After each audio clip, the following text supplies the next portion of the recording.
We are inside of Custom Metals in Little Rock, Arkansas.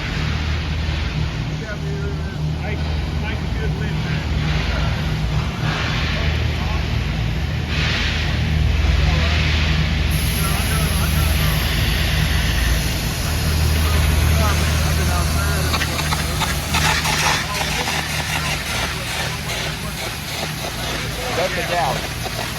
He cleared that well out that he put in so it could be a full penetration. So you know how what we was doing with the test, it had that backing strip. So after you finish welding that whole plate up, we'll take the backing strip off, gouge it out, and then you'll weld uphill at the back. And now it's full 100%. You see what we're doing? That's how simple it is. So you can do it, because the out gouge is like using a stick weld. All you doing is holding it and blowing the weld out. That's it. Instead of how you do it with positions to put the weld in, you just hold the same angle and go across it and then blow the weld out. So real simple. Let's see if we go up here and look at what he did real quick. Hey fam, can we see that real quick? I wanna look at that real quick.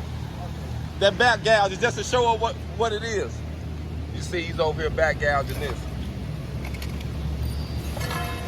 So he just back gouged this here.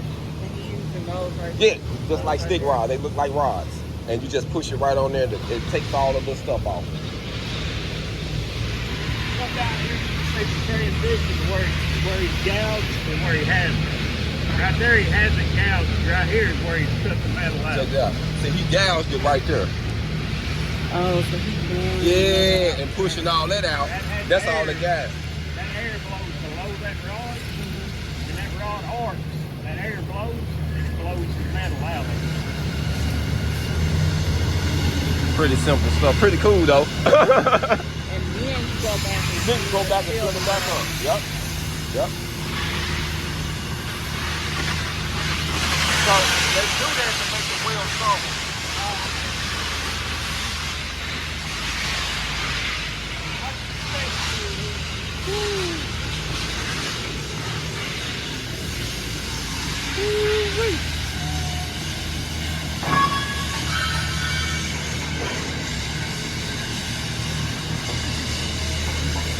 Right here,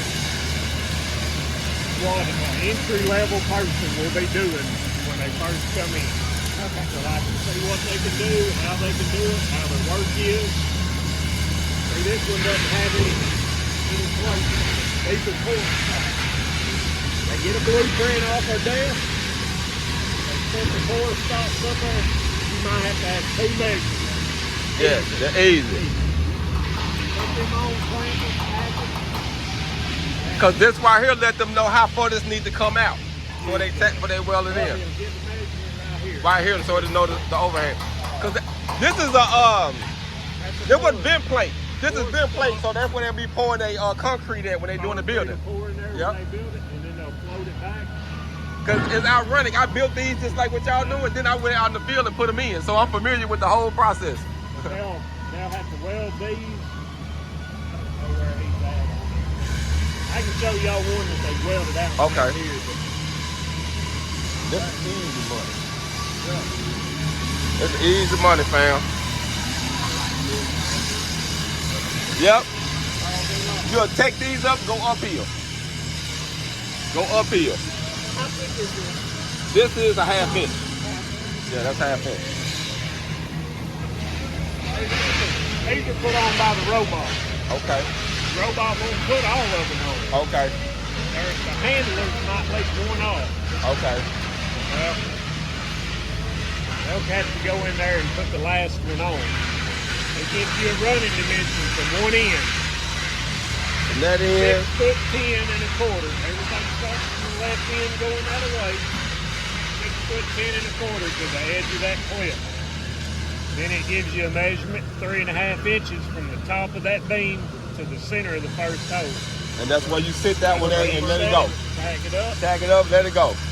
Always, listen, I tell people, measure twice, cut once. Measure twice, cut once. Keep it like a carpenter. A person that can take and build this beam, I don't care if they can weld it or not. If they can fit it, they're gonna make $23 an hour. Woo! You heard that? If you can lay it out, you're gonna make more money than the person that's welding. Lay it out, you can fit it. You gonna make more money. Most of all of my fitters are good welders, though. Yeah. That's why I tell people it's good to be both. So you see why I would tell you why it's so important to learn that tape measure.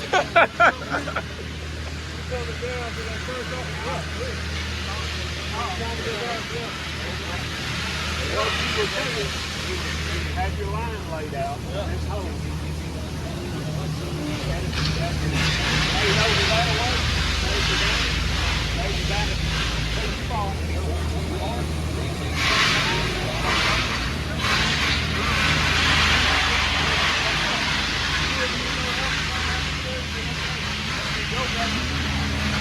All full pin weld. That's a full penetration. They gouged it out and welded it back up. So you still putting weld on this one.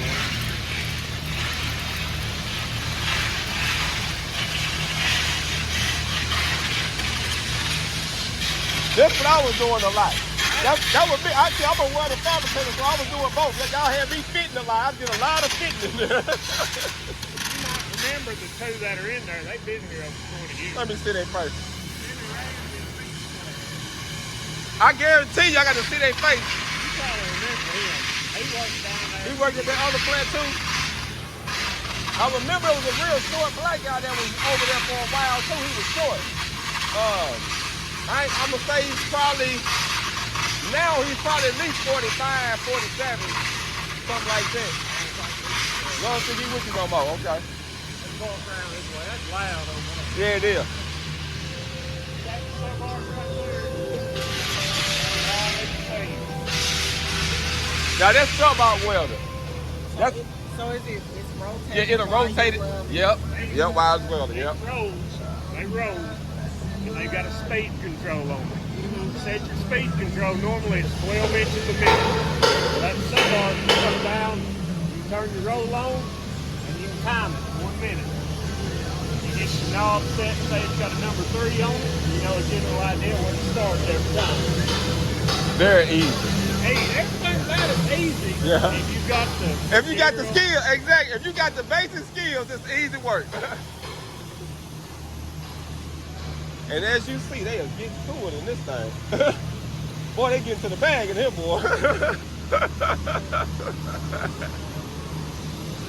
They doing everything from laying out, painting, prepping, you name it, fam. Fitter, welder. And he said if you a fitter, you can start off at 23. If you just a welder alone, you'll start off at 20. And like this is a plate the robot wouldn't put on.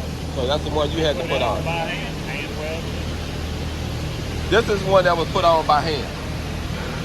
So that was all hand weld flux core.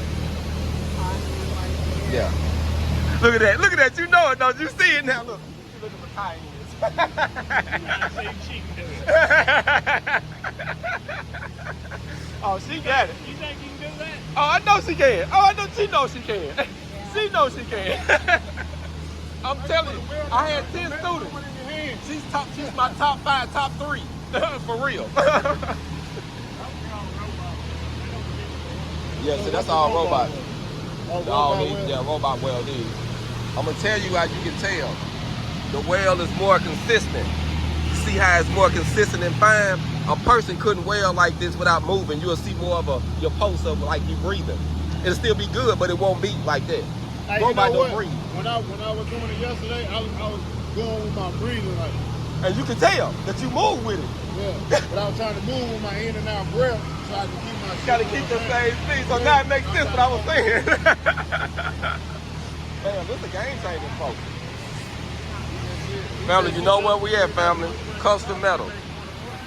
Come down here. If you cool with them, come fool with them. All gone.